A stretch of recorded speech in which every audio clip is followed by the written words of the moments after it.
Hey guys, I'm Hannah Cox with Base Politics, and you're watching my show Histrionics, where every week we have conversations about women's issues from a centrist, sane point of view. If you like this video, don't forget to like, comment, and subscribe to the channel, or if you're listening on audio, head over and leave me a review on Apple iTunes. So as you know, if you've been watching this show, I got engaged / low-key married this year. Honestly, I think my YouTube audience is pretty much my only audience that actually knows I went ahead and got married, because I haven't broadcast it anywhere. I was texting a friend of mine last night I hadn't talked to in a few months, and I mentioned going on vacation with my husband's family this weekend, and she said, "What husband? Since when?"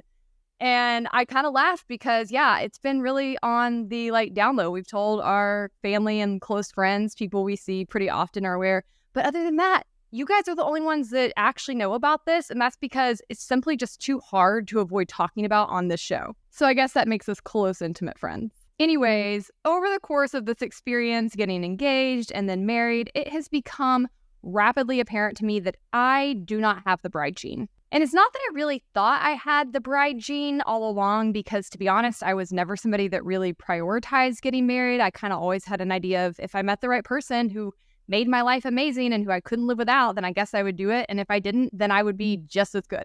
I also have just never been that into anything that feels cliche or stereotypical to me. So I think, honestly, I've always been a little bit turned off to weddings. I really don't mean any offense to anybody who loves them, who adored their wedding. That's great for you. But for me, it just doesn't really feel authentic or natural. There's a lot of things about it that are kind of awkward to me. I, once again, am a penny pincher and a Capricorn. I like to keep my money in my accounts where I can see it. So I don't love the idea of blowing a ton of money on one day. And also, I'm a pastor's kid, so I grew up in wedding culture more than most of you can imagine. Now, granted, most of the weddings I was going to as a kid, sorry guys if it was one of yours, they weren't all that fun, because most of these weddings were dry. Southern Baptists do not believe in drinking. So most of the weddings I was going to were the kind where you go to the church, you have a quick ceremony, you move over to the reception hall, you cut some cake, you have some punch, you call it a day, and you're out of there. So yeah, there was just not that much I found appealing about it. And on top of that fact, I saw over and over and over just how many things could go wrong on a person's wedding day. There was not a single ceremony I attended as a kid, and I'm talking about dozens, where something did not go wrong. Candles wouldn't light, a photographer didn't show up, a dress got spilled on, the list goes on and on and on. And some of the brides handled that with humor and grace, and some of them had complete meltdowns. But I remember just always being struck by the fact that these people had spent a lot of money to have these celebrations. They had put a lot of importance on this day, and inevitably things would go wrong. And also the day would move by just really, really quickly. I would watch the bride and groom just scurrying around, try to talk to all their friends, trying to make sure everybody felt welcome, trying to manage different relationships between family members, and it just looked exhausting. I saw this hilarious post on Twitter not long ago that says, "Weddings have always seemed really embarrassing to me. The idea of walking down the aisle, exchanging vows, kissing and dancing in front of your closest friends and family fills me with dread and horror. That's literally none of their business." I love that, because even though I am an extrovert, even though I am obviously somebody who does not mind being in the spotlight, when it comes to my romantic relationship, it's really something I prefer to keep just private. In fact, shortly before the time my now husband was getting ready to propose, there were some clues that were being dropped. He's not very good at keeping secrets from me, so I had an idea it was coming. And my sister called me during the week or two beforehand, kind of trying to feel around and figure out what I might like in a proposal. And I told her something that seemed to surprise her and apparently everybody else that he was talking to at the time, which is that I did not want a big proposal. I did not want anything in public. I didn't want anything where friends and family were showing up. I didn't want strangers walking up to congratulate me. I did not want a photographer jumping out of a bush and taking my photo in the midst of it. I actually think one of the most romantic proposals of all time is my parents. Now, they got engaged very young and very poor. I don't know exactly how old they were when they got engaged, but when they got married, they were 20 and 23, to give you some idea. And so they were both living at home at the time. And my dad actually proposed to my mom at his parents' kitchen table, my grandparents. And I think that that is so sweet and so special, because that kitchen table has so many memories for our family. That's where we would gather for years and years to come as I was at it and my siblings. That's a place that we spent so much time with our grandparents and our aunts and our uncles and our cousins. And to me, it was just so symbolic of the kind of life that they were going to build together, one that was centered in family. And it was really more about the relationship that they had between them, whether they had some money or whether they had no money. It didn't really matter. The relationship was going to be there and be just as solid as that wooden table my grandfather had built. So yeah, that was my idea of a romantic proposal. And my husband even actually tried to track down that table, but unfortunately it's gone with the wind ever since my grandparents passed. Nobody knows where it ended up. But either way, we ended up having a very romantic and personal engagement weekend. I thought he absolutely nailed it. And what was best about it is that it was between us. We really got to just bask in that next step in our relationship and enjoy one another's company. We didn't even tell anybody until we left the resort where he did it. And the same thing was true with our marriage. We went ahead and just went to the courthouse. We wanted to go ahead and get married, and we didn't tell anybody until that evening other than his grandparents. We took them with us. And while we do plan to have a bigger ceremony next year, I still really love that we did it that way because it took all of the pressure off. And I think that pressure, that level of stress, that element of performance that is often present nowadays in engagements and in weddings is what creates what is known as a bridezilla. I'm pretty sure everybody is familiar with the term bridezilla, but just in case we need a refresher, dictionary.com says it is a bride or bride-to-be who is extremely demanding and difficult to deal with. You've heard about bridezillas, women who get so wrapped up in their weddings that they tick off friends, insult family, and abuse florists, photographers, and caterers. The tricky thing about bridezillas is that their transition from sweethearts to creatures from hell cannot be foreseen, not even by the future husbands. I would actually argue that this personality type very much could be identified by at least the majority of men before they get to the wedding day. And I also want to talk about the psychology that I think is creating so many of these types of women. The growth in the number of bridezillas and even groomzillas, though they get a little bit less attention, coincides with the absolute combustion of the wedding industry. It's like a bomb went off when you look at how weddings used to be done not even 100 years ago versus what is going into them now. It is night and day. According to a 2019 study, wedding spending in the United States has increased by 3,000% since the 1950s.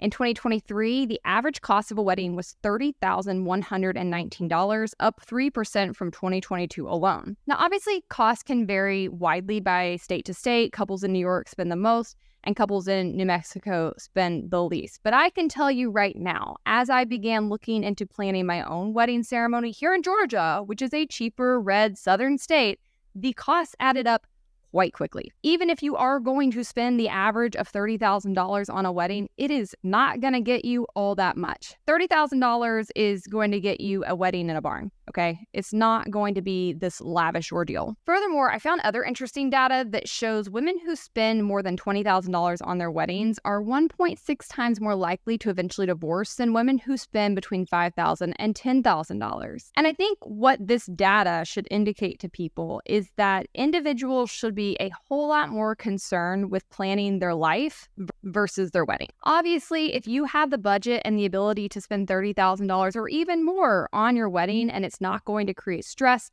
it's not going to put a lot of pressure on you or your fiance or your respective families, then absolutely go for it. I don't want to demonize people who choose to have a big party or who choose to splurge on their weddings. That's not the intent of this episode. But what I do want to talk about is the growing number of people who are doing this when they do not have the means to do it, who are putting way too much pressure on that day, who are treating the people around them that supposedly they love most terribly in order to achieve this like dream fantasy day they've worked up in their heads. And I want to address it because I think the people who are doing all of this, who are putting so much pressure on a single day to be perfect, they have their priorities totally out of whack. And in doing this, I think they maybe even set themselves up for disappointment in the future. I remember a few years ago, one of my really good friends in Nashville was getting married, and she came from a little bit of family money, so she was having a pretty lavish ordeal. It was a beautiful event. I was a bridesmaid in the wedding. And per usual, things were going wrong day of. I can't even remember everything that went wrong at this point. I know the DJ introduced her and her husband by the wrong name. I think there was some issues with the caterer. Who knows? But they had spent a lot of money to have this really beautiful wedding, and naturally you could be very disappointed or stressed or frustrated when it's not perfect the day of. But I've always admired my friend for the mentality that she had, and she said, you know what? A lot of people put too much stock in this day because they need it to be perfect. They need to have one perfect day because they don't have very good lives. And we have very good lives. We're very blessed. We're very grateful, and we're going to have a wonderful life together. So I don't need this day to be perfect. That's the exact right mentality to have, whether you have a lavish wedding, whether you have a wedding in a barn, whether you merely go and elope. The focal point of the day should be in the relationship that you have, the family that you are beginning, the foundation you are establishing with your new partner, and celebrating that with the family and friends that have gotten you to that point, that have made you who you are. When you have that mentality, a lot of things can go wrong. You can get rained on, things can blow away, and you're going to take it all with a sense of humor, because what really matters cannot get blown away, cannot get washed out, right? The people who matter are there.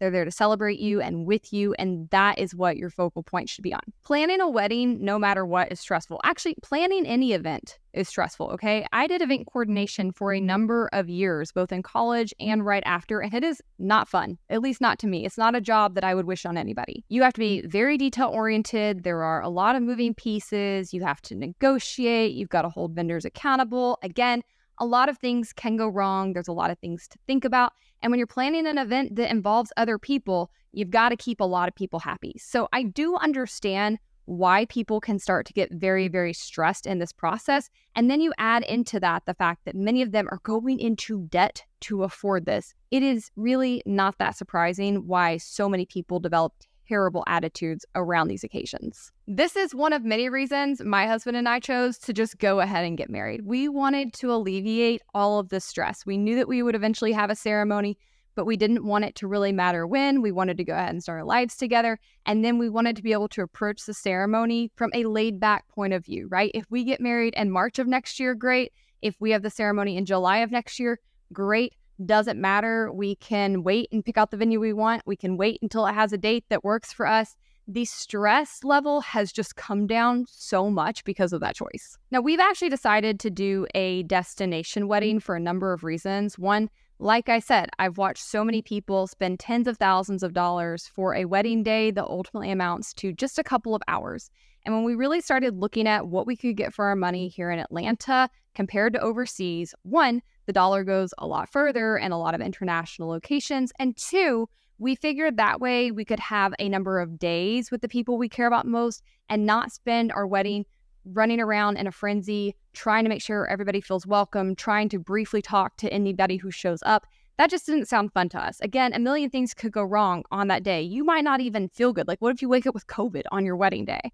So we figured, let's plan a 5 to 6 day event overseas. We'll turn it into a vacation, and anybody who can come can come. That's great. No pressure, no hard feelings on those who can't make that commitment, who can't travel. It's just a very, very laid back attitude. It has already made the process of planning this so much more enjoyable for both of us. Secondarily, we sat down with my parents, we sat down together, and we figured out a budget that comfortably worked for everybody. And so there's no guilt. There's no pressure to like scrimp and save to try to have this ordeal. We're not having to cut corners. We're just being very practical about what we can afford to do. And we're staying in that range. To us, it's about experiencing the quality time with the people that we love that matters most. And had we not had the money to do this kind of experience, just barely eloping and going to the courthouse would have been just fine too. I actually loved it. Ultimately, I'm way more excited about planning our life together and figuring out what our future is going to look like than I am about planning a party. And maybe that's because I'm not looking for an escape from my life, right? I'm not looking for a vacation from my day to day. I'm not looking for one amazing day that's just going to make all the other days worth it. No, that's a terrible mentality. And unfortunately, I think it is one of the reasons that we see so many people behaving badly on their wedding day, because they are looking for it to fill some kind of void. They are looking for that day to make up for other bad days, either before or to come. And so when they get there and that day still doesn't quite meet those expectations, they can't emotionally handle it. This is not a good mentality to have. Going into a marriage needs to be about the relationship, okay? It does not need to be about the ring or the proposal or the Instagram photos that you get or the party or even the honeymoon or the bachelorette trip or the bachelor trip. Like, all of those things are fun. All of those things are fine. But if you're getting married just because you want to access those things, you can do those things without getting married. Like, do people not realize that? You can go buy yourself nice jewelry.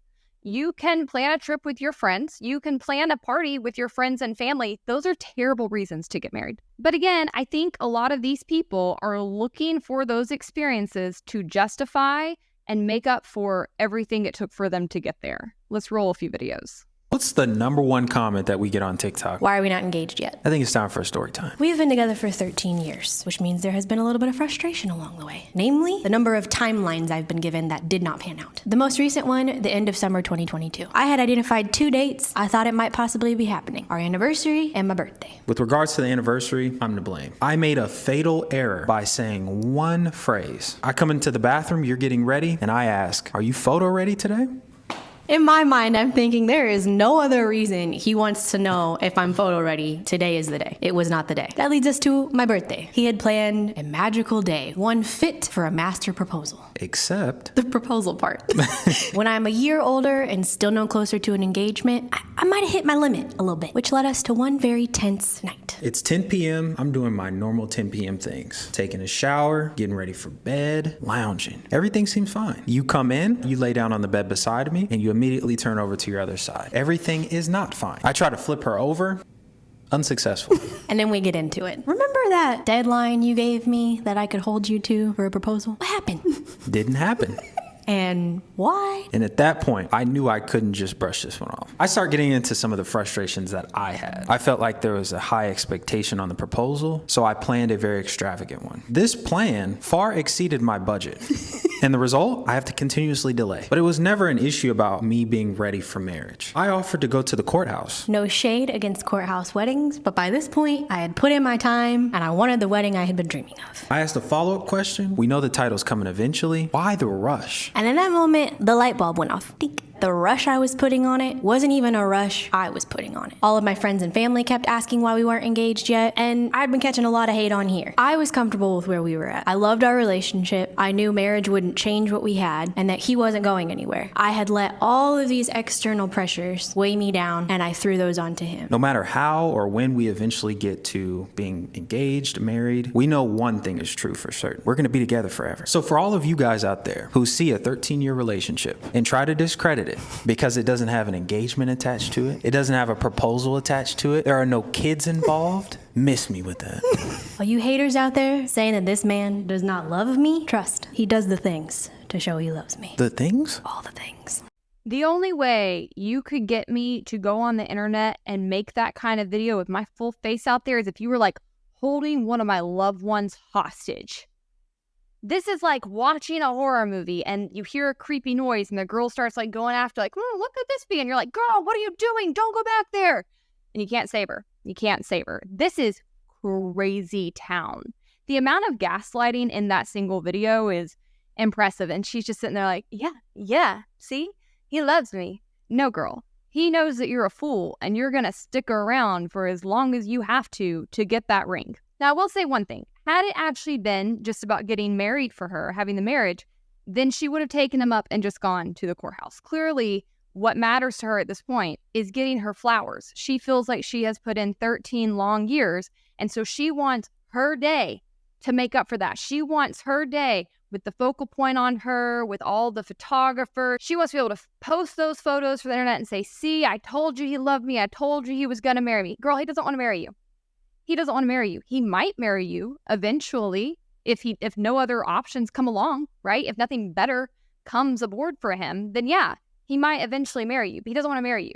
Nobody dates you for 13 years who wants to marry you. And I'm so sick and tired of hearing in my own life and seeing online, women get so defensive when other women try to help them in these situations. They will come on the internet, they will talk about their situation, they will complain about their man, they're looking for sympathy, they're looking to be able to show him, see, the internet says you should do this. And then they go and do it. He still doesn't change his ways. The internet is not giving them sympathy. They're saying you're a fool. You need to move on. You need to have some self-respect. And then they show up on the internet simping for these losers like she just did. Tale as old as time, and people are getting sick of it. Like, girl, sit there in your misery and have it, okay? Because it doesn't take 13 years for somebody to propose to you. His whole excuse that like, oh, I just want to do this extravagant proposal, and so it's outside my budget, and I just have to keep delaying. No, you don't. That is an excuse. One, you don't have to do an extravagant proposal. You never did. That is a construct you made up, a level that you put up here that you knew was unobtainable so that you could say to her, I just need more time. I just need to save more money. But what I think is like the most depressing and bleak about these kinds of videos is what you hear her say at the end when she's trying to cover for him, right? Everybody on the internet saying this man doesn't love me, like, miss you, you don't know what you're talking about, he does love me. And actually, I don't even want these things. I was just feeling external pressure, so I started putting pressure on him. You do want these things. It's okay to say that you want to get married. It's okay to say that you don't want to be a forever girlfriend. But saying that would make you actually confront the fact that you are in a dead-end situation you don't want to do anything about. And she is not an outlier, guys. Again, I told you, I see this kind of content online every single day. It is literally so dark. In fact, because of the amount of this kind of content that is flying around on the internet, there is a whole new term that has entered the national consciousness. It's called a shut up ring, right? It's these women who just date and date and date and date and date these dusty men who don't want them, who are using them as placeholders, who are using them to split the bills with, who are getting emotional labor out of them and probably physical labor out of them, who are getting sex out of them, and they are totally fine with taking and taking and taking from that woman, but they don't want to marry her, even if they have a kid with her, right? This is what you see a lot. These people will have kids together, and the man still won't marry them because he is waiting for his actual dream girl to come along. So I'm sure you've seen this trend going around, lots of women asking their boyfriends how many likes for them to propose. It's really been invading the timelines recently, but of course, I'm sure my followers know never to do this, but here's why you should never do it. The number is often very high and exorbitant for a reason. Take this guy, boyfriend of 11 years and 3 kids. How many likes would it take for him to propose? What do you think he says? 1 million. 1 million likes is outrageous. I say that as someone who regularly goes viral. It's not going to happen. And here's why they're keeping it so high and so artificial. This woman asked her boyfriend of 8.5 years and also several children together how many likes for him to propose, and he says 2 million. And then he starts backpedaling. She's like, okay, 2 million. He's like, oh, well, I don't know. What if I say 2 million and then we hit 2 million? What happens then? He's hesitant because he doesn't want to marry her. He was never going to marry her. Saying 2 million was a shot at getting an artificially high goal that she could probably never meet. But he also knows things go viral all the time and she might meet it. And then what's his excuse going to be? These guys just want to keep you on the hook. Guys, if it's been more than a year, especially if you are good and grown, if you are a person in your 30s who lives on your own and pays bills and it's been over a year, he doesn't want you. If you have a child or children with him and he has never proposed, he does not want you. A man who was serious about you would have been on bended knee as soon as you said the words, I'm pregnant. If he didn't do it, he doesn't care about you. I will die on that hill. I'm sorry if you don't like hearing it. How many examples do we have to see before we finally get the message, guys? Men know right away who they want to marry. And it doesn't take a TikTok, scenario. It doesn't take a pregnancy. It doesn't take a scare. It doesn't take any kind of emergency for them to know that they're serious about you. But the reason men will propose after those things is because they are, settling. They're like, okay, fine. I'm stuck now. I'm in it now. I can't do better for now, but they're never engaged. And these shut up rings turn into shut up marriages. They turn into, you being a placeholder wife because he was never excited about you. So try to spot these things in the dating period. If he's ambivalent, if he's taking his own sweet time about commitment, if in every single stage it has been a struggle, because shut up rings don't just come in to be on their own. They start with the shut up title. How long were you dating before you officially became the girlfriend? I bet it was a long ass time.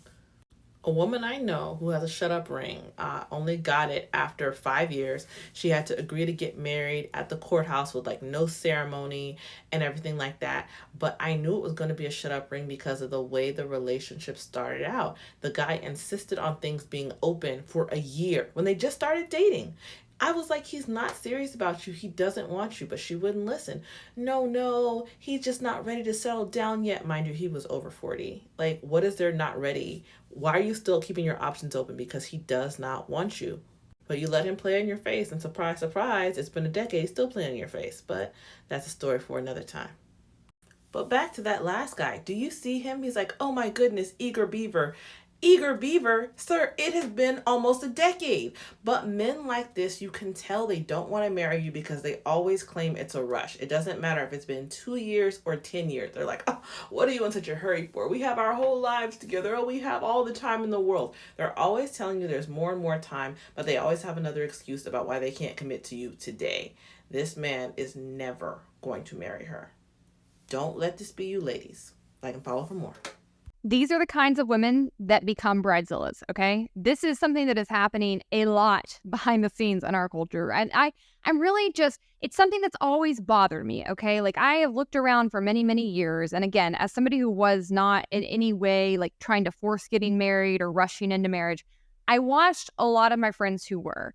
And I watched both men and women settle all the time, end up in relationships where they were not that crazy about the person. They had a ton of issues they didn't like about them, et cetera, and they just wanted so badly to be married. They were so afraid of being alone that they would end up in these situations, okay? It doesn't happen in a vacuum. That's why you see, I think, so many issues when people are married. These things don't change, where the man is not invested. He is not really that involved with you, not paying that close attention to your interests, not even that involved in raising the kids. It's because a lot of these men are literally getting like drugged down the aisle. And I've personally just never understood it. I don't understand why you would prefer to be in a marriage with somebody who does not want you, who is not enthusiastic about you, versus just being alone. Okay, I don't get it. Being alone it has its downsides, but it's not that bad. Being married can have its downsides too, especially when you're with somebody who's not that crazy about you. But a lot of these women, again, they won't listen to people like me. They won't listen to their friends and family around them. And they stay in these situations just limping across the finish line. And so when they finally get that ring, it is game on. And they need that wedding to make up for all of the shame and disrespect and embarrassment that they have experienced for years sometimes, letting men like this play in their faces. I think a lot of women need this day to be huge. They need to feel super celebrated. They need everything to be perfect because they don't feel centered or appreciated or celebrated in their day-to-day lives in general, and they are trying to use a party to make up for that. And that leads to a whole lot of people spending a whole lot of money that is outside their means. A bride-to-be was accused of being unreasonable after she asked guests to pay a $10 entrance fee and bring their own chairs to the wedding. In her Reddit post, she explained that she's having a small ceremony and only inviting 20 guests to the wedding. She and her fiancé have their heart set on a canyon in their local area, but there's a fee to access the canyon and hold events there. She says that they are asking guests to pay $10 to enter the canyon and that they've disclosed the fee on their invitations. On top of paying the fee, guests would have to bring their own camping chairs because there's no prearranged seating at this location. But some of the guests weren't too happy with this arrangement, including the bride-to-be's sister, who pointed out that there were plenty of other canyons in the area that didn't require an entrance fee. The bride-to-be and her fiancé had agreed that they didn't want to spend thousands on a wedding, so the outdoor canyon wedding was supposed to be their budget-friendly compromise. They aren't alone, as many American couples have resigned themselves to the fact that they won't be able to afford a wedding. According to a survey by the Thriving Center of Psychology, 75% of Gen Z and millennial couples have said that it's too expensive to get married in this economy. And the average cost of a combined wedding ceremony and reception in 2023 was $35,000, according to The Knot. Weddings may come at a cost, but there are ways to have budget-friendly ceremonies and still have a meaningful experience. However, it's also important to prioritize the comfort of guests, and having them pay an entrance fee and then requiring everyone to carry a chair up the canyon is pretty inconvenient. And passing on venue costs to guests, even if it is only $10 for an outdoor canyon, is a faux pas in American wedding etiquette. And if this couple truly doesn't want to find a compromise or pay the entrance fee for their guests, they can always elope. A bride canceled her wedding and dumped her fiancé after guests refused to pay an entrance fee of $1,500 each. She explained her decision in a lengthy Facebook post, and boy was this Facebook post a ride. The woman and her ex-fiancé had saved up $1,500 for the wedding, but because their love was like a fairy tale, they wanted an extravagant, blowout wedding. She wanted to be a Kardashian for a day. They were torn between two wedding venues, but a psychic pushed them to choose a more expensive venue in Aruba that would cost around $60,000. So this couple requested that each guest give them $1,500 in cash to pay off their wedding. Because how could they have their dream wedding without proper funding? The bride didn't think this was out of line at all. Only 8 people RSVP'd to this wedding and paid the $1,500, which made this woman and her ex-fiancé livid. When it became clear they weren't going to get their dream wedding, the ex-fiancé suggested they get married in Vegas, which caused the bride-to-be to have a panic attack. The maid of honor and then slowly the rest of the bridal party dropped out of this wedding, and this woman refused to give anyone a refund. According to The Knot, the average spent on a wedding gift is about $160, not $1,500 in cash to cover an extravagant dream wedding. Guests should give gifts in the price range they can afford and should not feel pressured to spend beyond their means. What would you do if you were invited to a wedding with an entrance fee? Now, I had seen both of those two stories before I began writing this episode, and honestly, I thought they were probably on the more extreme, end of the spectrum for people and their Bridezilla behavior. But actually, as I was researching and preparing this episode, I found a lot of shocking behavior that had been documented. This is from an article in Stylist where the reporter says, I heard about a bride who made her friend pay £200 for a hotel room located 5 minutes from her flat. A bride who screamed at a 5-year-old flower girl for not sprinkling petals properly. A bride who asked all her guests to wear metallic neutrals so they looked more harmonious in photos, and a groom, grooms are rare in these stories, who insisted that everyone follow a dress code of rustic chic. The worst best stories feature not just tantrums and outlandish demands, but breathtaking insensitivity. My best pal asked me to cover up my wrist tattoo with makeup when I was a bridesmaid for her, said Natasha, 30, an account manager. The tattoo was a tribute to my late mother, who had died only 6 months before. Unsurprisingly, money is a common catalyst, as are the photos. My friend ended our friendship of 11 years when I couldn't financially justify buying a gray velvet tracksuit with bridesmaid embroidered on the back to wear while getting ready for her wedding, says Felicity, 28, a mental health worker. She had already forked out for the flight and accommodation in Italy for the wedding she didn't end up attending. The bride did contact me after the wedding to apologize, but adding the caveat that, quote, my other friends knew how important the photos were for me, she says. These people are shameless. I mean, first and foremost, if you are going to invite your guests to go to a destination, I would think at the very, very least, you would, 1, indicate that you don't want any gifts on top of that, because they are already going to have to shell out a lot of money to travel. And number 2, if you are also asking people to be in your wedding party, then you need to be picking up the cost of additional supplies that they need to make your pictures perfect. Nobody, literally nobody wants an ugly ass jumpsuit with bridesmaid bedazzled on the back. When would they ever wear that other than in your photo shoot, you absolute narcissist? If that's something you want, then you need to pay for it for your wedding party. Just being in a wedding party typically means several hundreds or even thousands of dollars for these people who are your friends. And yes, they're going to usually agree to do it because they love you, but you need to be respectful of those costs.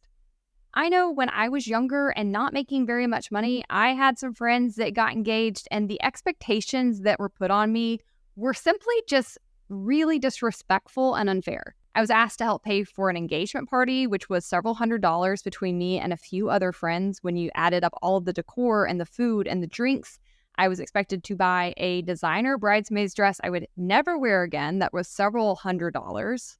I was expected to pay for my own hair and makeup, which I think was like $150 or $160. And then I was also expected to travel for showers, buy additional presents at those, go on a bachelorette trip, help cover the bride's portion on the bachelorette trip. Like, the list just went on and on and on. And at the time I was young, I really didn't know how to say no. But ever since then, when I've been asked, I've had a pretty easy time saying no, unless it's somebody who is just one of my intimate best friends or it is a family member like my sister.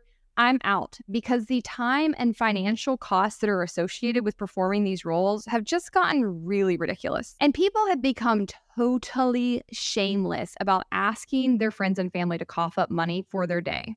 So I actually stumbled upon a GoFundMe page that lists out a number of people who are looking for friends, family, and outright strangers to help cover the cost of their weddings, their rings, their parties. I mean, I thought this was shocking. I really did. I couldn't believe there were this many people with their faces out there asking for money like this. Like, I don't know.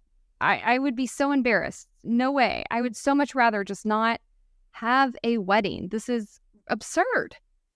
I always just thought GoFundMe's, fundraisers like this were truly for people in need. And I'm happy to give to those kinds of causes. I frequently have. If somebody has to have a surgery they can't afford and their insurance isn't going to cover, or somebody is down on their luck and their car breaks down. I mean, there's some things I'm willing to donate to fundraisers for, but having a fairy tale Kardashian day, I don't know. To me, it just seems very self-absorbed. And again, I just think our society has lost a lot of the elements of shame that used to restrain people from these kinds of displays. Now, you might be listening to this and saying, Hannah, you yourself said the average wedding is $30,000, and that's just is what it is. And this is a very important event for people, and they deserve to have happy memories. And you can't help what has happened with the market, and inflation caused this. But no, that's just because that is the average of what people are choosing to spend does not mean that you have to spend that amount of money to have a wedding. I want to make that crystal clear. Wedding costs have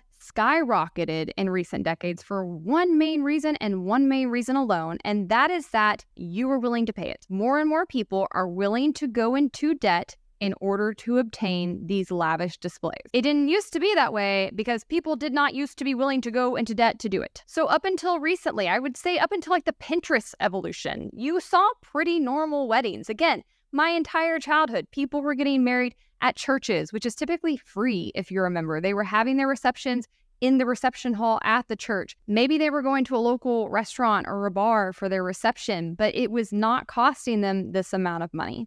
And you are still perfectly capable of having those kinds of weddings. The problem that we're seeing is that as social media has ballooned, people are exposed more than they ever have been in the past to really, really wealthy people's weddings. And because of that, the standard by which people want to hold their own parties has drastically increased. As a whole, it's led to a lot of people trying to keep up with the Joneses and believing that they are entitled to have the kinds of weddings that they see very rich people having. I want you to take this video as an example of what I'm talking about. So as you can see, if you're watching on YouTube, the video opens with a very beautiful young woman, but she's in a red striking silk floor-length dress versus a wedding dress. And that is because, as she's explaining in this speech, she and her family had already paid for what is a very, very costly wedding that her fiance ultimately backed out of. And so because they could not actually get their money back from the vendors, they chose to go ahead and have the party. And it looks like a lot of their people still showed up. So you've got a whole lot of people in what appears to be Lake Como, as best I can tell from the visuals and from the comments. So probably a lot of these people flew internationally to be there. It looks like a pretty big wedding. I'm guessing at least probably 100 people or so. And it's actually a very, very sweet video. I'll put it in the show notes if you want to actually go watch it. Her dad is talking about how tough she is and how proud he is of her. And I honestly found this whole video very heartwarming. Her name's Kelsey. I thought she took a terrible tragedy in her life and chose to find a silver lining in it and basically still make the most of a day with her friends and family. So that's wonderful.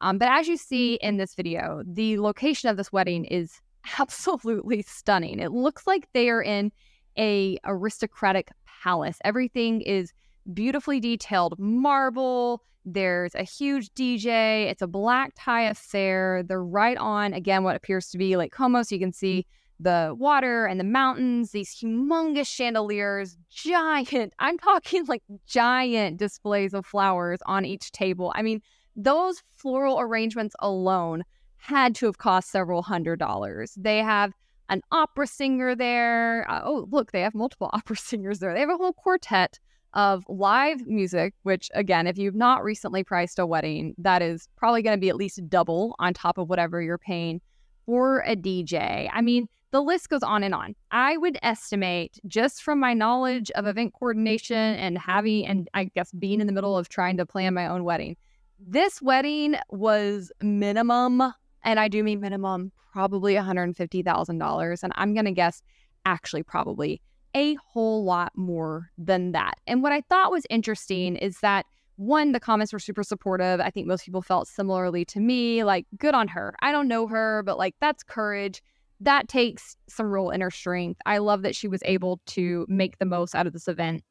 But what I thought was striking about it was the number of people in the comments talking about the wedding, right? Like, I wish I had a wedding like this, would love to replicate this kind of event. Honey, I don't know what her family does, but you're not replicating this event. This is an event meant for royalty. Like, this is not your average Joe's event. And I think the problem that we have nowadays is that people are presented on social media, on TikTok, on Pinterest, on YouTube with these kinds of visuals, okay? Most people are not putting their normal average wedding on display like this. They don't have they probably can't even afford the videographer to have this kind of video footage to make these kinds of videos. And so what you see are spreads in Vogue magazine of the Call Her Daddy podcast girl's wedding. You see videos like this, and it puts it into people's minds that, like, this is what a wedding should look like, right? This is what I want to achieve. I want to be able to have these kinds of images. I want my photos to look like this. I want my wedding party to look like this. And as a whole, they are mostly chasing something that is marketing, okay? It might be real people who are recording themselves that you're watching, but this is still a lot of marketing. You don't really know what's going on behind the scenes of this video. Obviously, in this scenario, the girl's probably heartbroken. She's probably crying off and on. Who knows what all's happening behind the scenes? But people are being said a lot of propaganda online because there's a lot of people that want to sell you something, okay? It is the nature of people that when they are exposed to people who have more money, they're exposed to things that they can't afford. It creates a lot of aspiration for them that they will then try to obtain. It's a very, very powerful driver. It ultimately impacts a lot of your decisions, whether you're aware of it or not. And that psychology of comparison, it can make you really, really unhappy and dissatisfied with your own life if you don't get a hold of it. It's one reason we're seeing so much class envy these days. It's not that there is just so much more wealth in America than there used to be and there's such economic disparity between people. No, it's that you are having to be exposed to people who have a lot more money than you much more frequently than you would have been in the past because of social media. So people have got to develop a little bit of media literacy. They have to learn that even when they are watching real individuals showing them a video, it doesn't mean that that is reality. People are often putting forth their best foot. They are also trying to make their life look more romanticized. Just because you see something online doesn't mean it's perfect.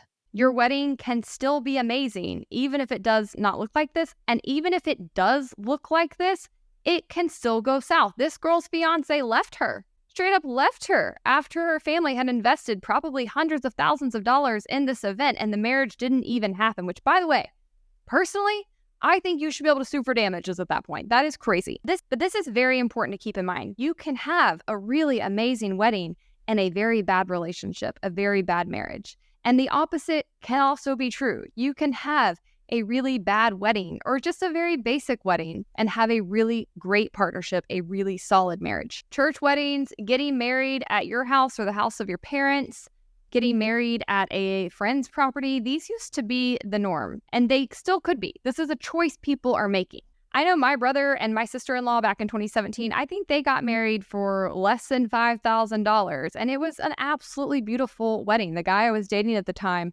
came with me and he looked around the end. He said, I think this is the most beautiful, touching wedding I've ever been a part of. And it really was because there was so much love in it. They did their own vows. My brother's vows were especially super sweet. Everybody in the audience was absolutely weeping. My dad married them. It was very sentimental just for our family and everybody else who was there. They did this very beautiful display during the wedding where they washed one another's feet, which is something that you might know of if you're in Christianity. It's something Jesus did for his disciples, and it shows a attitude of servanthood, right? That you were there to serve one another. And so they did that as a representation of how they saw their roles in their marriage towards one another. It was absolutely beautiful. It was a wonderful event. Unfortunately, we don't have a ton of video or photos from it because I don't think they could afford as much of that. But it doesn't matter, okay? It matters that you form the memory with the people that you love. That's what actually counts. And if what you can afford, if how you can feasibly celebrate is a micro wedding, an elopement, a reception at a restaurant, it does not matter, okay? That is just materialism. It's just stuff. It's not okay to put your friends and family in financial duress in order to give you this fairy tale concoction that you've made up. If anybody is more consumed with the wedding than they are the marriage, I simply think they are a red flag and that their partner should take note. I know oftentimes once you're engaged, it feels like the deal is done, but I actually think we'd have a whole lot less divorce if people paid attention to what went on during this process and acted accordingly. You are not married until you're married, and if somebody is showing their true colors during this process, I think that it's highly relevant information you should tune into. Secondarily, going into debt is no way to start a life together. Like I said, if you've got the budget and you want to throw a huge party, by all means, have at it. I'm so happy for you. But if you are putting yourself into debt in order to have a wedding, I just think you are creating problems in your marriage before it's even begun, because debt is stressful. Finances are one of the main things that couples fight about, and they're also one of the top things that divorce attorneys list as the causes for why people split. I often hear people saying today, like, a wedding costs as much as a down payment on a house, and I don't even have a house yet. Buy the house. Buy the house. Forgo the wedding, okay? That doesn't make any sense. And it's not just the wedding itself that people are going into debt for. It is the entire lead up to the ceremony. The cost, both financial and physically, to participate in a wedding has just skyrocketed, right? You've got multiple showers these days. The couple has photo shoots. There's the proposal that now is supposed to be super elaborate. You've got bachelor and bachelorette trips. Like, the list just goes on and on and on. And not only has the amount of things people are doing to celebrate their wedding increased, but the cost of those individual experiences have also gone through the roof. I have seen one too many friends shell out $3,000 for a bachelorette weekend in Cabo. So we're gonna have a hard conversation this morning. Your friends feel obligated to attend your expensive bachelorette that they don't want to go to and that they cannot afford. I know. Now, at this point, you might be thinking, but Jess, they never told me that. I've never heard that from them. Well, you're right. They should tell you. That's on them. But the thing is, they love you. And so what they do is they just go and then quietly resent you instead. How do I know this? Well, could it be that I receive literally hundreds of DMs about this exact scenario? Well, it could be. So how do we avoid this conundrum? Make yourself a Google form, make it anonymous, and ask these people who are paying for your party what they can afford to do. Would you be willing to leave the state? Yes or no?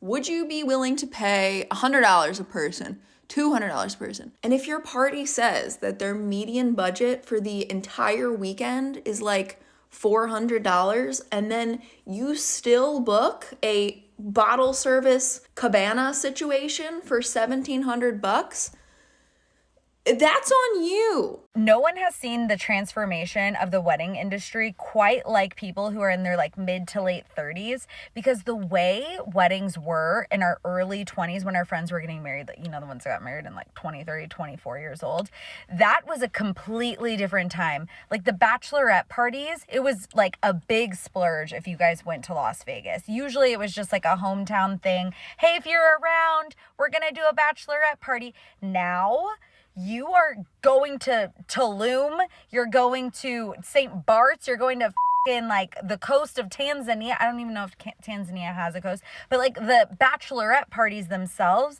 are just so much crazier. And the weddings, people got married in like one of their hometowns. Now, everyone is trying to outdo the destination more than the next person. Like at first it was like Cancun, Cabo. Then it started becoming, you know, Europe. Now people are having to take like 4 planes to get to your wedding. And we have to celebrate your engagement, your fill the bar, and your bachelorette party. And you need a gift for that, and your wedding, and this and that. And it's just like the transformation that has happened in the wedding industry is just so crazy. I don't know, guys. Maybe because I spent most of my adult life in Nashville, which has become the bachelorette capital of the world, but catch me dead at a bachelorette party. much less having one. Like, no thanks. Absolutely not. Everything about it is a turnoff to me. And secondarily, I don't know if this is just because we got married in our 30s, a little bit later in life, but I mean, increasingly that's common for a lot of people, but we don't need a registry. I don't need my guests to buy me anything. We had to give away a ton of stuff when we combined houses because we had so many duplicates. So for me, my priority in trying to hold festivities around my wedding ceremony is about how do I show my guests a good time, especially since we're having an international destination. I want to make sure that I've paid for some cool experiences, that I've picked up some costs for them. It's about me actually showering them with appreciation more so than I'm looking for them to come in and like make me princess of the park for the day. But if you happen to be friends with one of these Bridezillas, and if not Bridezillas, if you're friends with one of these people who just seem to have no self-awareness of the asks they are making on people, I want to say it loud and clear. It is okay to say no. It is totally, totally okay to say no. Like I said, increasingly over the years, most of the time when I've been invited to a wedding, most of the time when I've been asked to be a bridesmaid, I've said no. If it's not something that fits into my schedule, if it's not something that's easy to get to, I mostly just don't do it. And that should be totally fine with you, okay?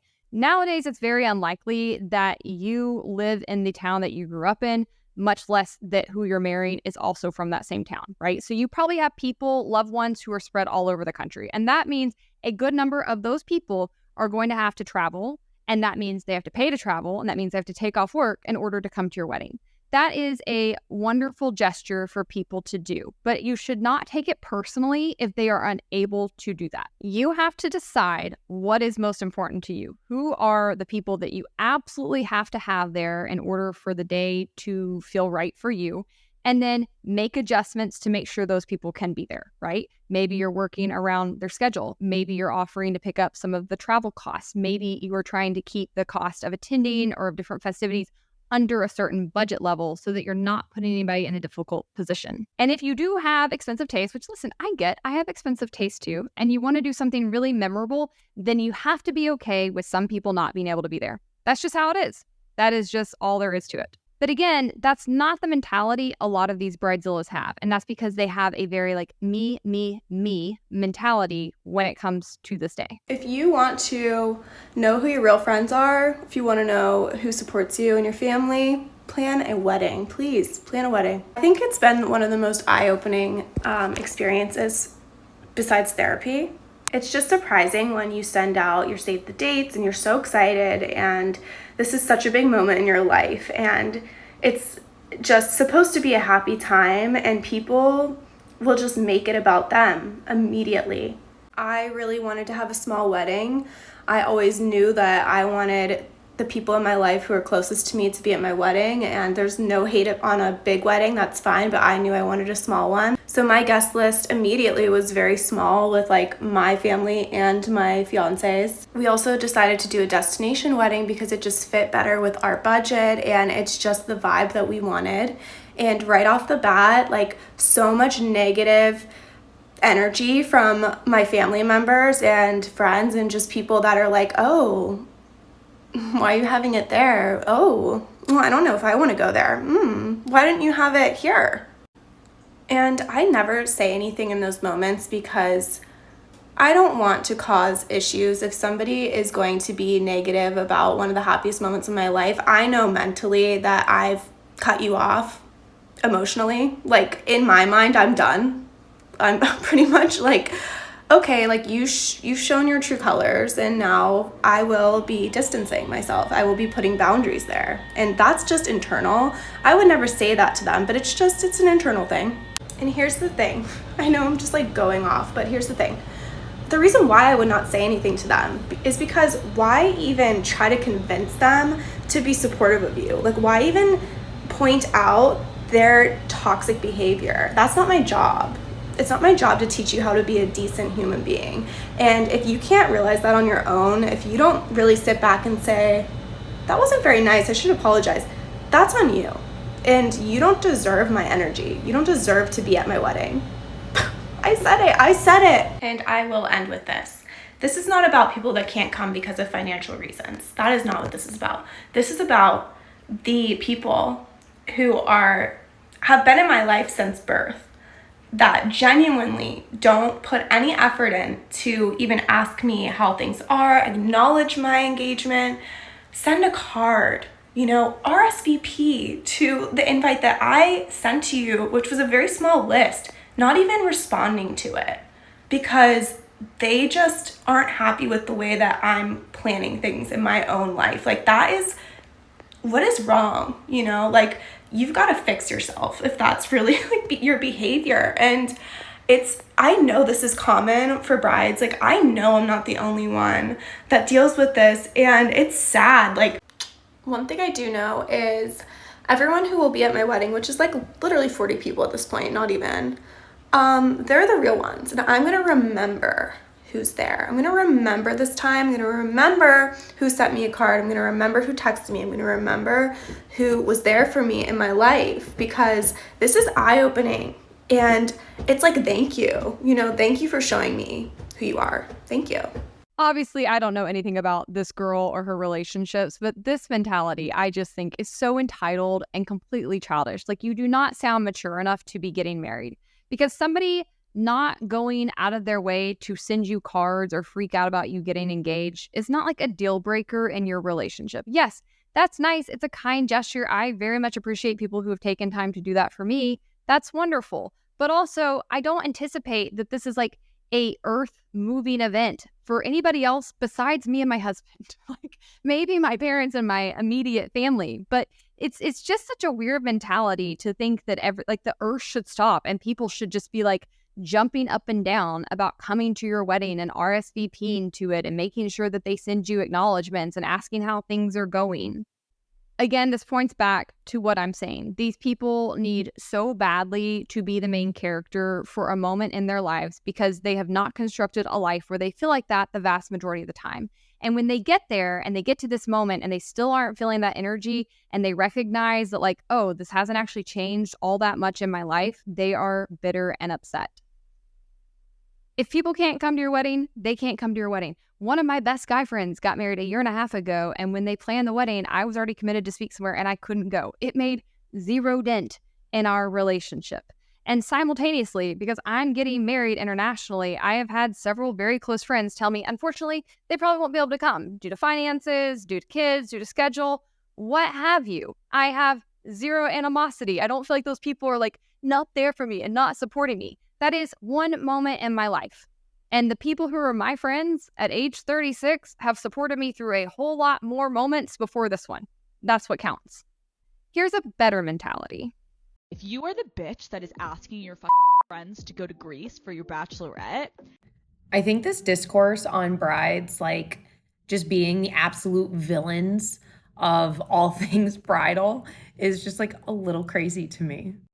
While I really don't think, unless you are like a millionaire and all of your friends are millionaires too, like you should be doing a bachelorette in like Greece or like abroad. Like, that's wild to me. I think this attitude towards brides is just like a little misplaced. If you're a part of a group of friends, and I'm assuming best friends, that the bride is presenting a crazy place to go, if you guys are like that close of friends, don't you think you have like the ability to say to them, hey, like, I can't afford this. I don't have this amount of time off work. Could we maybe do this place and do something like this? Or if they're being unreasonable, just say, hey, I can't go. I can't afford it. I can't take time off work. And I love you so much, but that is just like not going to work for my budget. And I'm so sorry. If that bride like is an a-hole about it, then were they really your friend? Or on the flip side, the bride might appreciate a little come down to earth moment of like, wow, like I was getting so ahead of myself. Like I was getting a little delulu, seeing all the Instagrams and the TikToks. Like I definitely was like not even realizing how crazy this is. I love your suggestions. Like, yeah, let's rethink this. But there is some accountability on you to be honest with your friends that like, this is not going to work for you and you absolutely want to be there, but you personally just can't do this. And I think every bride has the right to like want whatever it is that they want, And yeah, like if it's something crazy and your friend can't make it, then like, yeah, you probably should help them pay for it. Absolutely. But also, brides should be paying for their own bachelorette, like their own like trip, their own stay, their own flight, their own everything. Like brides should be paying for that. I know I did on mine. And for reference, we did mine in Dallas. The entire thing cost everybody $500 plus flight. None of us were from Dallas, and we had a great 3-day weekend. And then the other thing I keep seeing on TikTok is like, what happened to bachelorette parties being one day in your hometown? That is not really life anymore. More people than not live somewhere else from where they grew up. Their friends are somewhere else because they went to college somewhere else. And then they got their first job somewhere else. So for the majority of people today, they do not live near their best friends. And like, that's okay. But it's also okay for the bride to find a place within reason in wherever you live, like in the country you live in, that everybody can meet up, and it should be a convenient place for everybody. Again, that's why we chose Dallas. That was central to where everybody that I was inviting was from. So we got to chill with the bride discourse, and I think take some responsibility on like our ability to communicate with the people that we love. And then also just like, sometimes you got to take the L. We can't go. And that sucks, but doesn't mean the bride has to change their plans because we can't go. Communication between adults. Can you imagine? Like, what a wonderful world it could be. When I sent out the sort of, I guess, feelers, I guess I would call it, for my destination wedding, I made sure to say, this is about what we're looking at. This is what we think we're going to do. We're trying to get, kind of a roundabout head count because that will determine which venue we can use. But no obligation. If you can't come, there will be no hard feelings. We totally understand it's a big ask. We're just trying to get a good estimate. That is how these things should be handled. And again, for those who have said they can't come, I have absolutely no hard feelings. For those who have said they can, I'm like, wow, amazing. I cannot wait to celebrate with them. Both parties in these scenarios have got to learn to communicate like adults, and the brides and grooms have got to learn to keep their expectations reasonable. Now, earlier I said that I very much do think there are some ways that you can identify people who are not going to be reasonable and who are going to be nightmares on their wedding day. And the reason I think that you can identify them is that they are the exact same people who have been what I would call party-zillas for some year. There is a category of women that I have unfortunately been exposed to and been in friendships with far too often, okay? And this woman is obsessed with their birthday. And I mean obsessed. Like, they need every year to be a very big celebration. And if for any reason their ideal for that day is not coming into focus, right? Like, not enough people have RSVP'd or not enough people want to do what they want to do, they are far more than disappointed. They are outright mad. Sometimes they will just like cancel the event altogether. They'll sulk. They'll want to stay home. I'm talking about grown women on their birthdays. And it's not always that it's a single woman, but it is like 99% of the time a single woman issue. This is something that women do when they are not in a relationship with a man, when they very much want to be in a relationship with a man. They're feeling like there's a void in their life because of it. And so they really need their friends to step up and act like a husband would on their birthday. And when that doesn't happen because your friends are not your husband, they spiral. These are the kinds of women that end up acting like bridezillas once they do catch a man. I want to roll this back-to-back video. One is a TikTok I saw from a woman who was dealing with this kind of person, and then she posted a follow-up. This is, honestly, it's wild, but it's also not uncommon. I think I just lost a friend. Get ready with me while I tell you what happened. About 2 weeks ago, I get a text from my friend. Been friends for about 5 years now, and she's inviting people to her birthday celebration, which is at the end of the month. So I get a text message from her, and she's saying that she wants to celebrate her birthday in Italy. Right off the bat, I was like, okay, that's not, what I was expecting, but whatever, it's your birthday. Like, let me just keep reading the text and see what this is about. So the rest of the message goes on to say that she wants to celebrate 5 days in Italy and get an Airbnb with 10 of us. She said the Airbnb would be $13.50 per person. I've never stayed in an Airbnb, and I've also never been to Italy, so I really did not know like if these prices were, reasonable or whatever, but we would have to obviously pay for our own airfare. Off the bat, it was already becoming like really expensive. In addition to the stay in the Airbnb and the travel, she also let us know in a group chat that she wanted to get a boat for a day, which would be an additional cost, and that there would be 2 nights where we would have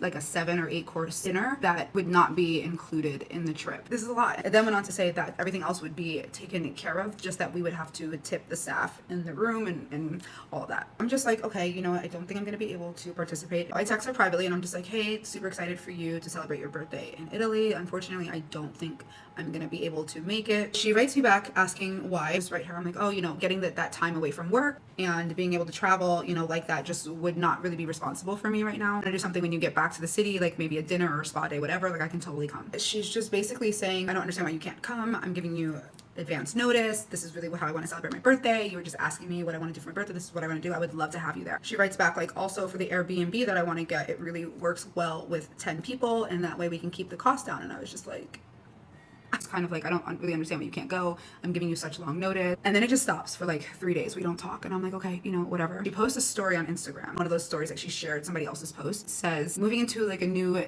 season on life. I'm no longer hanging out with broke people. Your network is your net worth, like all of these things. I text her and I'm like, hey, like, is everything okay? Like I saw your Instagram post. And she writes back, she's just like, oh, which post are you talking about? And I was like, your story that said that you were moving into like a new season and blah, blah, blah, blah, blah. And she's like, what about it? And I'm like, is everything okay? Who are you talking about? She's like, what do you think I'm like talking about you? And I'm like, I don't know. I'm wondering if you are because of everything that's going on with your birthday. Now, mind you, I have known her for about 5 years. So I'm in a little bit of a shock when she's responding this way. So I'm just like, okay, like I don't, you know, I'm sorry if you're upset that I can't come to your birthday. Like I thought I explained myself pretty well. She just writes me back and she's like, babe, like it's really not that serious. You don't need to take everything online so seriously. Oh, that was 2 weeks ago. I haven't heard anything from her since. I've tried texting, I've tried calling, absolutely nothing. So I'm really not sure where we stand right now. Part of me feels, you know, really bad, but the other part of me is kind of just like, you were clear. But then the other part of me is like kind of sad and I don't really know what I should do, if I should reach out again or just like wait till after her birthday, see how it all plays out. Here's the final look. Hope you guys like it. So yeah, that's kind of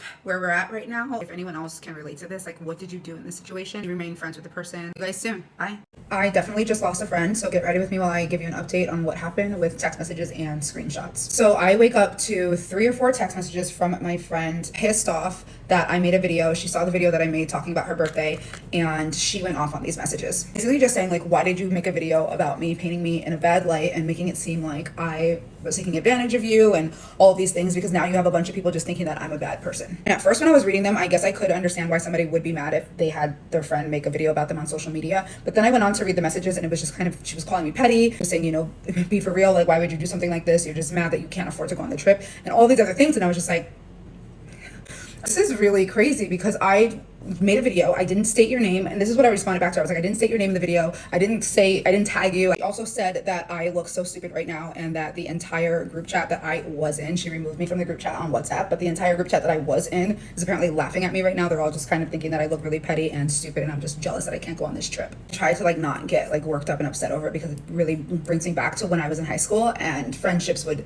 sort of end this way. The rest of that message was just like, imagine being in your feelings because you can't go on a trip. I'm like, wow, like she, you know, she's going off, like she's obviously really upset. So for a minute I was thinking, okay, should I take the video down? But then I was like, no, I didn't say her name. Like I didn't, nobody knows who I'm talking about. She also sent me like one of those voice note things, but I think that was honestly just a butt dial because it just sounded like it was a group of people sort of laughing, like no, nothing was really even said. So I respond and I'm just like, wow, like I don't even know why you're acting like this towards me because I honestly really don't. I have no idea if there's something going on that I have nothing to do with, and I'm talking about like a complete change in someone's personality towards me.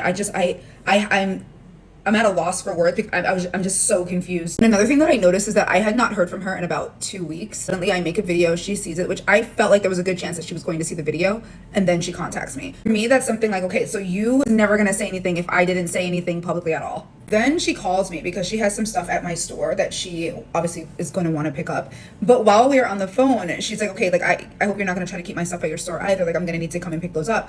And then I'm like, yeah, like obviously I'm not going to keep your stuff. Like you're about to just be arguing and beefing with yourself online because there's no way that I'm going back and forth with you on a social media platform when we just have each other's numbers and we could duke it out that way. And I'm like, duke it out. I'm like, why are you so angry? So I like say that on the phone. I'm like, why are you so angry? Responds back, she's like, I'm not angry. She's like, you're the one who's angry making videos on social media. I feel like I'm being gaslighted because I'm like, I said, you're the one who was posting memes and stuff on your stories, and I'm sure were clearly about me. And she's like I said before, she's like, you can't be thinking every single thing online is about you. And I'm like, but the timing though, the timing and what you said, and also what you just said in your messages, calling me brokey and all that stuff, it literally sounds like you were talking about me publicly before I even made any video explaining what happened, which I'm allowed to do. So hours go by and she texts me again, and she's just like, I just feel like if you had a problem, you should have just came to me instead of going to social media. I'm gonna send my brother to the store to pick up my stuff that I have there. And I'm just like, haven't said anything back. I don't really know everyone who was going to be going on the trip. I probably only know like 3 or 4 other women besides her, but I'm pretty sure I'm not going to be friends with any of the people in the group chat, because at this point it's really awkward. I'm not really just losing, one friend. I feel like I'm, just kind of outcasted by a group of women City, and they go to places that I go to, so it's not like I'm not going to see these people. And it just, for me, it's just so awkward. Feels like mean girl shit. After reading the comments under that video, I did not even realize that was just a price that was completely like insane, because I had never been to Italy, and like I said, I had never really rented an Airbnb with 10 people, so I'm not even sure what was going on in that sense financially with her, what she was doing. I'm not even sure if anybody else in the group is agreeing to this. I don't know if they worked something else out. I absolutely have no idea. Like I said, like I am now out of the group chat. It's really hard at this age to make friends, especially in a city like New York. So that does suck, and that's very awkward for me. This is the final look. Hope you guys like it. I went with a new big wig. Thank you guys for listening to this crazy personal story of mine. And yeah, losing friends, I guess, is part of life. So on to bigger and better things. I'll see you guys soon. Bye.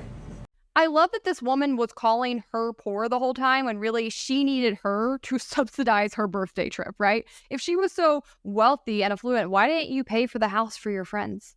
No, because you wanted the friends to pay for you. That's what she was actually after. And then when she got called on that, she pitched a hissy fit. These kinds of women are an entire red flag classification of their own. They are deeply unhappy and deeply unsatisfied people, and that's not going to change, because they need to work on themselves. No other person and no wedding is going to be able to fill the hole that's inside of them, but they are typically going to keep looking for those kinds of validations and external affairs to do so. I saw this other post on Twitter that's definitely one of these people. It says, a few days ago, it was my 40th. Friends asked what I was doing. I said, oh, nothing special. They said, oh, cool. So I thought they're planning something. The day arrived, I got dressed and waited and waited. Not one of them had planned anything. I just spent my 40th alone. As you deserve to. How are you 40 and this big of a child? If you are 40 years old and you want to do something to celebrate your birthday, plan a party, invite your friends to come. This is not hard. Why are you playing guessing games? Why are you expecting them to throw you some huge party? This is ridiculous behavior. So I want to circle back briefly on the psychology that I think underlies these kinds of people. First and foremost, I think oftentimes what you're dealing with are people who have either diagnosable narcissism. Okay, this gets tossed out a lot. I don't mean rank and file narcissism. I mean a personality disorder, narcissistic personality disorder. You don't know what I'm talking about, Google it. It's an entire classification that you need to steer clear of. Or they have other personality disorders, right? They are bipolar, they have borderline personality disorder. There is something clinically wrong with them. I found some research that says the numbers of narcissistic women are growing rapidly today in the current society of extreme self-entitlement, emotional and psychological shallowness, and over-the-top materialism. Some of the traits and behaviors you see from Bridezillas or their precursors, the Party-zillas, are indicators of bigger problems. And they absolutely are. And I have to say to the men that watch this show, guys, I know we talk a lot about picking better. And while I don't always like that advice, I think that there's flaws to it. I will say this, men in particular have got to get better at spotting these disorders in women. The vast majority of the time when I hear a man talking about a relationship going seriously wrong, when I hear about a man actually experiencing abuse, the behavior that he is describing from the partner that he was with, the personality traits that they had, were class book DSM psychology disorders. And they didn't spot it. Not only did they not spot it, but I would actually go further and say that oftentimes these are the attributes that men are attracted to in women, because these personality types are often very sexually promiscuous. They have no shame. They have no societal protocols that they operate within because they are clinically off. And so they are much more likely to like throw themselves at you. They often seem very spontaneous and adventurous and fun. Men are not taught how to spot these kinds of women. And I promise you, if you take the time to become a bit more educated and learn to avoid these personality types, you will save yourself a whole lot of heartbreak. I would not wish a relationship with somebody who has one of these disorders on my worst enemy. And if anybody has those disorders listening, listen, I have no hatred towards you or animosity whatsoever, but the majority of people who get diagnosed with these things refuse to take their medications, refuse to make lifestyle changes they need to make in order to operate in a sane and healthy manner. And unless you are somebody who is doing that, people do not need to be in a relationship with you. I've seen it go bad for so many people around me, and it's often devastating, not only for the person, but unfortunately for kids when they get involved too. The second psychological phenomenon I think is happening beneath the surface when you're dealing with bridezillas is that women are told, men too to some extent, but women more are told that a wedding is like the pinnacle of your life. And they're told that by society over and over and over. You're nobody until somebody loves you.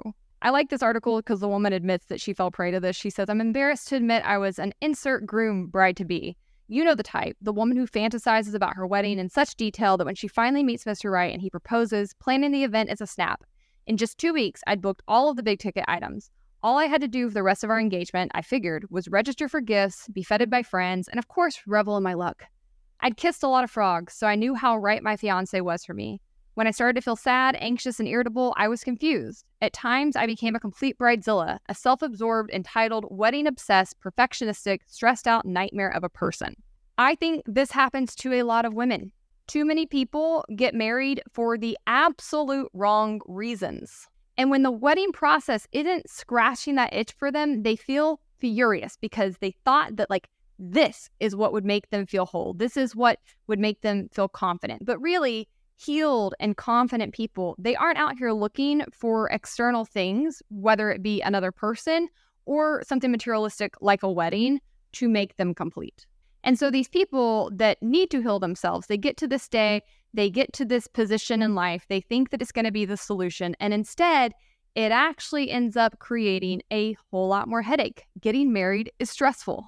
You've got to actually combine families. You're actually stuck with this person. I know for me, they say, like, I hate when people say that getting married changes nothing, right? It's always from the men that don't want to propose. Getting married changes nothing. Getting married changes everything.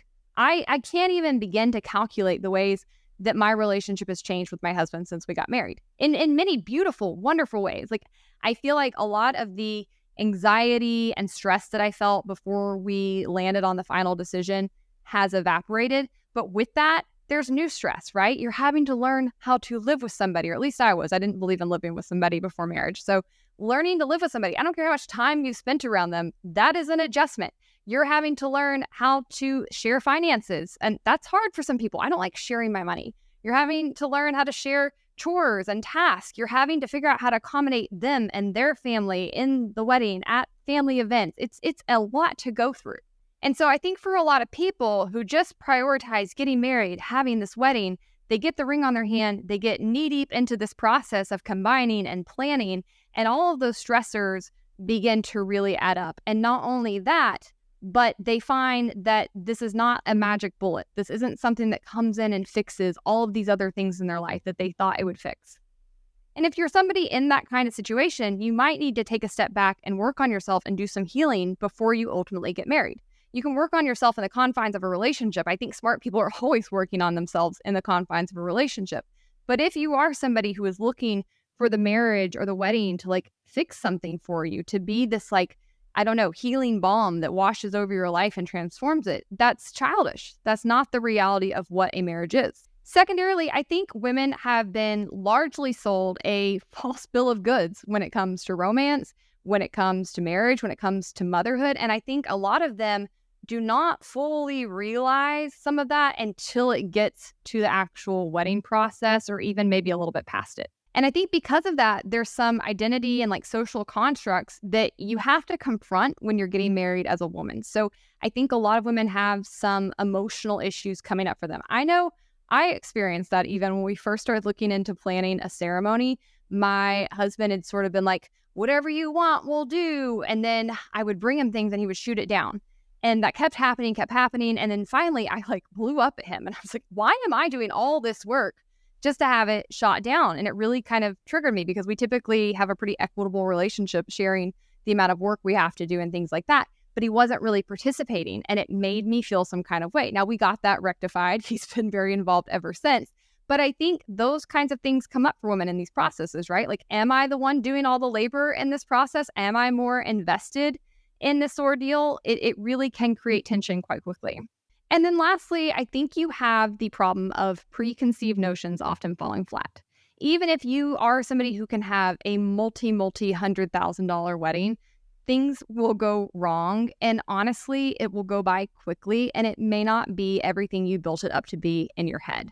I think a lot of people do these kinds of displays because they're trying to live up to external expectations. Again, they're trying to keep up with the Joneses. They want to make sure that they have the best pictures to put on social media, that their wedding's better than their friends that got married a year ago. This is a pressure cooker for a lot of women. Now, I think wise people take in all of this information and act accordingly. Like I said, a lot of my experience and knowledge of these factors led me to handling things the way that I have. I often hear people blaming capitalism for the situation in the wedding industry right now, and I just think that that's totally bogus. Capitalism does mean that you have these kinds of events as an option, but just because they're an option, freedom means that you have the ability to choose differently if they are not a good option for you. And for many people, they're simply not.